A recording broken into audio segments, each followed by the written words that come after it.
भारत के उपराष्ट्रपति जगदीप धनखड़ ने सोमवार को स्वास्थ्य कारणों और चिकित्सकीय सलाह का हवाला देते हुए अपने पद से तत्काल प्रभाव से इस्तीफा दे दिया।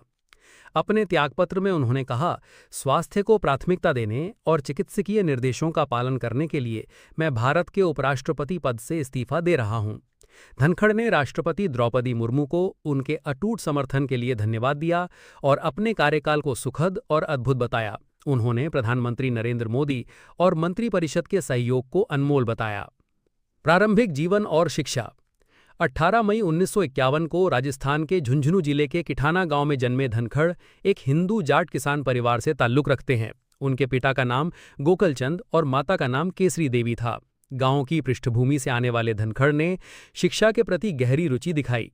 उन्होंने प्राथमिक शिक्षा किठाना के सरकारी स्कूल से और माध्यमिक शिक्षा घरधाना के स्कूल से रोज कई किलोमीटर पैदल चलकर पूरी की। 1962 में उन्होंने सैनिक स्कूल चित्तौड़गढ़ में पूर्ण छात्रवृत्ति पर प्रवेश लिया। उन्होंने भौतिकी में बीएससी ऑनर्स महाराजा कॉलेज जयपुर से और एलएलबी राजस्थान विश्वविद्यालय से सत्र 1978-1979 में प्राप्त की। कानूनी करियर। 1979 में राजस्थान बार काउंसिल से वकील के रूप में नामांकित होने के बाद धनखड़ ने संवैधानिक, इस्पात, कोयला और खनन जैसे विषयों पर विशेष ध्यान दिया। उनकी प्रमुख उपलब्धियों में Rajasthan high court bar association के अध्यक्ष के रूप में कार्य करना और सुप्रीम कोर्ट में प्रैक्टिस करना शामिल है। 2016 में वे सतलुज जल विवाद में हरियाणा की ओर से पेश हुए। उन्हें वरिष्ठ अधिवक्ता के रूप में मान्यता प्राप्त थी। राजनीतिक सफाई। धनखड़ ने राजनीति की शुरुआत जनता दल से की और 1989 में झुंझुनू से लोकसभा सांसद चुने गए। 1990 में वे चंद्रशेखर सरकार में केंद्रीय मंत्री बने।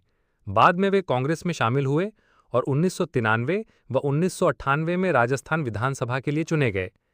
2008 में भाजपा में शामिल होकर उन्होंने संगठनात्मक और कानूनी कामों पर ध्यान केंद्रित किया और पार्टी के विधिक प्रकोष्ठ के प्रमुख बने। पश्चिम बंगाल के राज्यपाल 2019 से 2022। धनखड़ को जुलाई 2019 में पश्चिम बंगाल का राज्यपाल नियुक्त किया गया। राज्य सरकार से टकराव और सख्त बयानों के चलते वे राष्ट्रीय चर्चा में आए। भारत के उपराष्ट्रपति 2022 से 2025 तक। जुलाई 2022 में उन्हें एनडीए के उम्मीदवार के रूप में उपराष्ट्रपति पद के लिए नामित किया गया। 6 अगस्त को 74.4% मतों के साथ उन्होंने मार्गरेट अल्वा को हराकर जीत दर्ज की। 11 अगस्त 2022 को राष्ट्रपति द्रौपदी मुर्मू ने उन्हें शपथ दिलाई। राज्यसभा के सभापति के रूप में उन्होंने संसद में मर्यादा बनाए रखने, आर्थिक सुधारों और ओबीसी दर्जे के लिए जाट समुदाय की पैरवी की। इस्तीफा और विदाई। जुलाई 2025 में अपने स्वास्थ्य को प्राथमिकता देते हुए उन्होंने इस्तीफा दे दिया। कुछ दिन पहले ही उन्होंने कहा था कि वे अगस्त 2027 तक कार्यकाल पूरा करेंगे, लेकिन अचानक उनके निर्णय ने सबको चौंका दिया। अपने विदाई पत्र में उन्होंने राष्ट्रपति, प्रधानमंत्री, मंत्रियों और सांसदों का आभार जताया और भारत में तेज आर्थिक विकास और लोकतांत्रिक बदलाव की सराहना की। व्यक्तिगत जीवन। 1979 में उन्होंने डॉक्टर सुदेश धनखड़ से विवाह किया।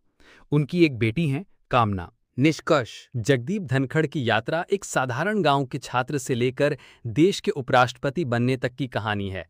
ये जीवन यात्रा दर्शाती है कि शिक्षा, परिश्रम और सेवा भावना से कोई भी व्यक्ति लोकतंत्र में उच्चतम पदों तक पहुंच सकता है।